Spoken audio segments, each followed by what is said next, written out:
Victorious, suddenly the war-torn United Federation of Planets found itself in desperate need of a Starship class that could not only carry much-needed cargo and supplies quickly to devastated colonies, but also protect themselves and those colonies from raiders. And to that end, the Osaka Class would be born.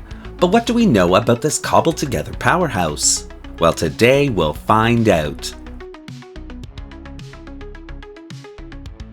Hello and welcome to another episode of Truth or Myth Beta Canon, a Star Trek web series that dives into the history of any given topic using beta canon sources and my own imagination to fill in the gaps. In today's episode, we're taking a look at the Osaka Class as first seen in the FASA Manuals to better understand its place in Star Trek history.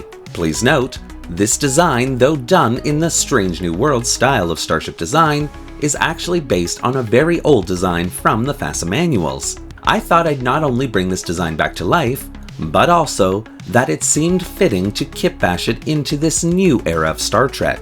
But because this is just a beta canon video, all information relayed should pretty much be taken with a grain of stardust and only considered a little bit of Star Trek fun.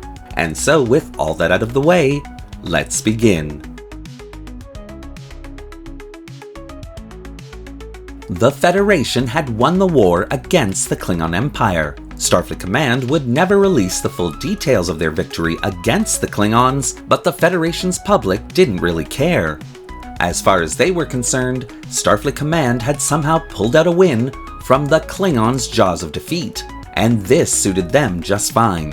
Of course, the Federation did not come out of the war unscathed. Besides suffering tremendous losses of life throughout the conflict, Starfleet Command had also lost a tremendous amount of ships and materials.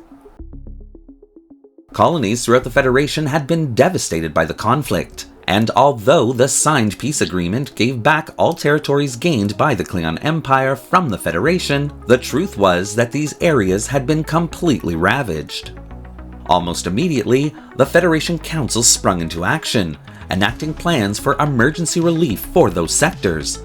But even this would prove to be a major issue, as raiders would be out in full force, attacking and stealing many shipments that were desperately needed. In response, Starfleet Command would divert the bulk of its remaining starships into those sectors, led by none other than Commodore Matthew Decker of the USS Constellation. Starfleet Command would also step up its shipbuilding programs, beginning salvage operations to recover abandoned starships that could be repaired. What Starfleet really needed, though, was a fast, powerful, and easily constructed starship class that could fill the role of vital cargo carrier with relative ease.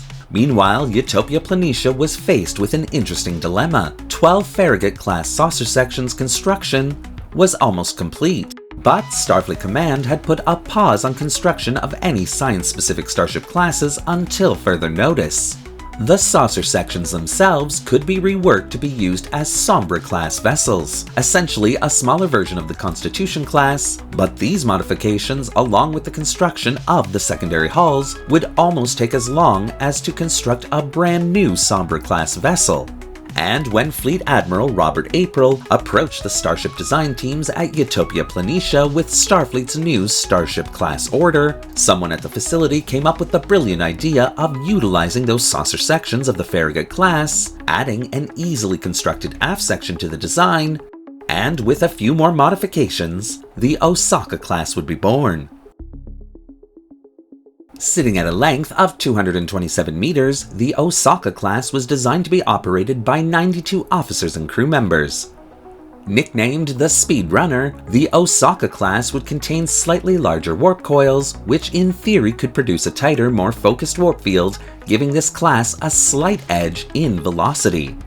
Specially designed Bussard collector covers would also be added to the class. These covers not only gave an additional measure of protection for the warp nacelles, but also acted as additional heat dissipators for the warp drive, extending the class's ability to travel at maximum emergency velocity. The Osaka class would have a standard safe cruising speed of warp factor 6.4, with an emergency maximum speed of warp factor 9.1, for 37-hour increments, all old warp scale of course, and making her one of the fastest starship classes of the time. Large impulse engines would also be included in the class, with these engines capable of an output of 25% over standard. Tactically, the Osaka class would be well armed for a vessel class its size, containing the standard array of dual phaser emitter banks, as well as the newly developed mega phaser system. Located on the underside of the saucer section facing forward, these two mega phaser banks were capable of firing discharges that were almost 2 times as powerful as the standard phaser banks. Protection was very important for the Osaka class, as Starfleet Command intended for the class to deliver some of the most vital supplies to the most devastated areas of the Federation, and so 1 forward and 1 aft photon torpedo launcher would also be included in the design. Shielding for the class would be standard for the time. The addition to the Osaka class of an aft area would primarily be dedicated to cargo facilities. 2 massive bays would perform the dual functions of both cargo and shuttle staging areas. The Osaka class was also capable of atmospheric flight and planetary landings. When in landing mode, the deflector dish of the Osaka class itself would unlock from the sensor dome and swing back while landing struts extended. Overall, the Osaka class would be a complete success. Though often challenged by raiders for the valuable cargo she contained within her hull, not a single vessel of the Osaka class would ever be successfully pirated, impressing both Starfleet Command and the Federation's public at large. As a result, once normal starship construction operations recommenced, the Osaka class would get an additional 30 starships constructed for the class, to augment the fleet throughout the expanding Beta Quadrant, where she would continue in service until the 2280s, when the decision would finally be made to decommission the class. Legend has it that the designer of what would eventually become the Miranda class, a very successful and long-lived class for Starfleet, was so impressed by the Osaka class that he used that class as a starting point for his Miranda class design, though this rumor cannot be confirmed.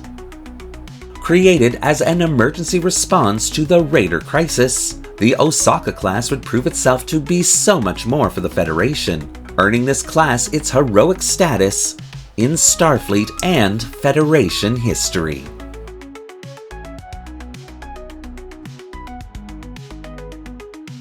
Thank you for watching today's episode of Truth or Myth Beta Canon. What do you think of the Osaka class and the historical narrative that I've created here? Do you want to see more videos like this one?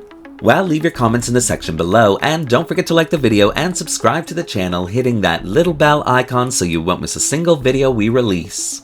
Want to help the channel fend off raiders and pirates? Then consider becoming a channel member subscriber or a channel patron, both a major help that allows this channel to purchase resources and 3D models to keep it going. The link to both memberships is in the description below. Thanks again for watching. Live long and prosper.